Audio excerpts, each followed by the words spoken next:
Olha que coisa interessante que eu peguei lá no blog. Falando, então, o adolescente está crescendo, o seu corpo está modificando, e o adolescente, e coisas, gente, olha como que eu adoro conversar com mãe. Não tinha parado, né? Então, eles vão ter percepção de cheiro e eles vão ter CC. Então, como é importante olhar um desodorante sem cheiro. Parece uma bobeira, né? Mas assim, então vamos usar eu achei ótima essa colocação da mãe, que o adolescente dela estava incomodado, e ela sabia que ele não gostava de cheiro, mas ela não entendeu que era o desodorante. E aí, como ele começou realmente a, né, ter mais odores, começou a usar mais o desodorante. Então, eu achei sensacional. E eles vão ter isso mesmo, né? De cheiro. E doutora Nara, isso aí é interessante até pela questão da socialização. Às vezes a gente não percebe o que está acontecendo.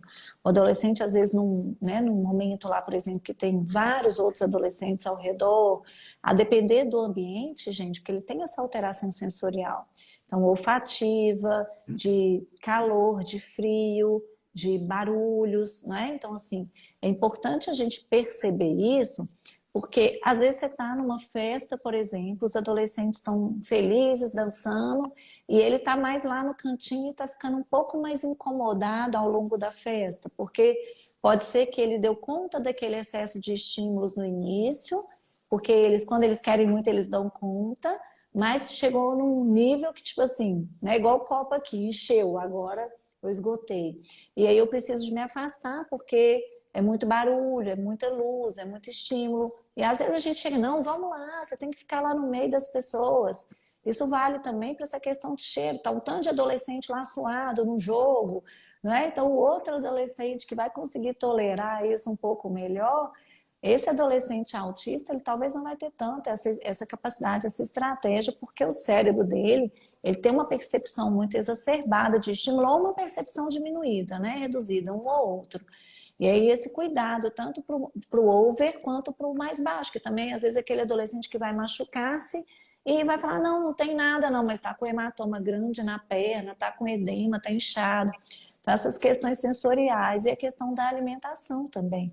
A gente vê que muitos adolescentes têm uma seletividade, né, Fred? Muito acentuada Eu só, alimentar.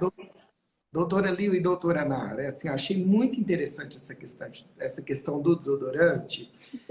E de maneira breve, além de todas essas questões, né, que a doutora Liubiana trouxe de maneira muito interessante, dizendo das questões sensoriais, né, o quanto que a gente pode ter uma criança, então, com a hiporreatividade olfativa e com essa questão, sentir que ele não está né, que está com CC.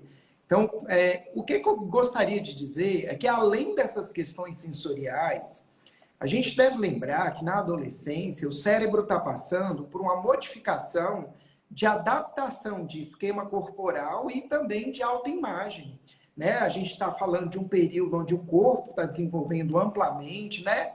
Não é à toa, tem estudos que mostram que os adolescentes eles se olham mais no espelho como se fosse ou tiram mais selfies, como se fosse uma tentativa do cérebro se adaptar àquele novo corpo que está ali se construindo. E é importante dizer, portanto, que crianças autistas, adolescentes autistas, eles são menos afetados pelo retorno social daquilo que eles são. E vendo que nossa autoimagem, ela é autoconstruída, mas também heteroconstruída, então nesse processo de ida e volta, é que a gente se constrói, afinal de contas. Pode parecer uma coisa simples, mas orientar um adolescente em relação ao próprio uso do desodorante, visto que pode ser um adolescente que já tenha muitas dificuldades sociais, não é uma coisa tão simples, não. A gente fala de autismo leve, moderado e severo, mas o desodorante ele pode ter implicações tão importantes como aquela outra criança, aquele outro adolescente que não consegue contato social algum.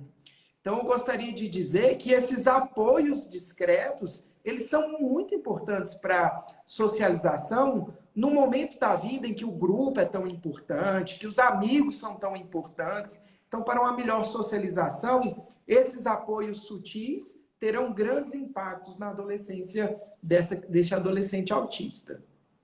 E assim, doutora Nara, desculpa até Oi. falar que os adolescentes autistas, eles têm dificuldade de expressar, né, os seus sentimentos, então às vezes eles se sentem um pouco perdidos, sabe? Então assim, às vezes ele está explodindo aqui e é por causa do desodorante, que aquela textura, né, tá gelada, tá aquele negócio meio preguento, tá, se for de Rolon, por exemplo, e ele não consegue perceber o que está acontecendo com Se é ele. aquilo. Entendeu? Então, assim, às vezes ele tem um comportamento disruptivo que, na verdade, é secundário a uma hiperestimulação sensorial. Então, também ajudá-lo a tentar se expressar, sabe, em relação a essa questão toda sensorial, a questão da mudança do corpo dele, que ele tem uma rigidez, isso que o Fred falou, muito interessante. O adolescente autista, ele tem uma rigidez cerebral, que ele dificuldade de flexibilidade cognitiva. Então, para ele perceber que esse corpo mudou, sabe? Apesar de ele não ter tanta teoria da mente, se preocupar com o que o outro está percebendo dele, mas ele tem essa rigidez, sabe? Então, todo esse processo que a gente percebe na adolescência habitual, muitas vezes para o adolescente autista, ele vai se exacerbar. E ele pode não querer escovar o dente, não querer usar desodorante, não querer tomar banho, entendeu? E as mães ficam loucas, chega aqui enlouquecida, né?